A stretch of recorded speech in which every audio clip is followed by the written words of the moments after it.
Hi there, Robin here, and today we're going to talk about the 5-pin 12 to 14 volt relays, which are very popular. The 5-pin, you get that extra pin right in the center, which gives you a resting position for the actual switch. And for me, what does that mean is that I can do more than just apply low voltage and turn a switch on, so I can turn something big on like headlights or a heater or something like that. The resting off position also gives me the ability to use this as a switch to go between this or that with power.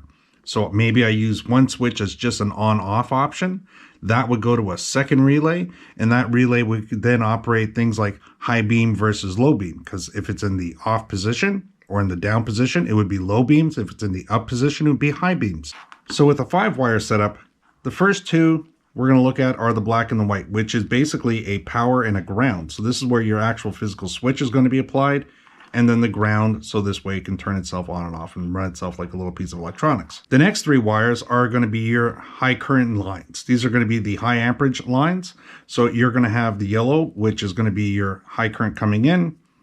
Then you're going to have, when you're powered on, the actual relay is turned on, you're going to have power flow then out the red wire.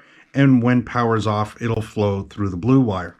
Now, if you don't need to have power on the blue line, well, you just cut this off and tape it back, so this way it's safe. And this is how you end up with that high-low. Because if I wanted to have this as switch number 1, this would then go to my next relay, and then I can use the red and blue wire on the second relay to decide if it's going to be a high or low beam situation.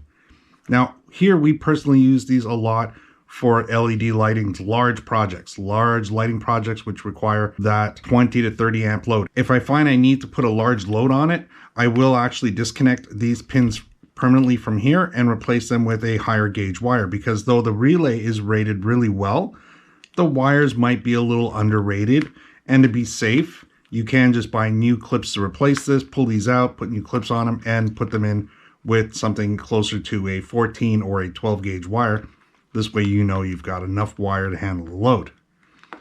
You can also decide to use heat shrink and clips right on the here. Some people have even soldered onto this directly, but normally you still want to use the plug as much as possible so you can replace the relay if it goes bad. There's your 12 to 14 volt, 30 to 40 amp actual relay.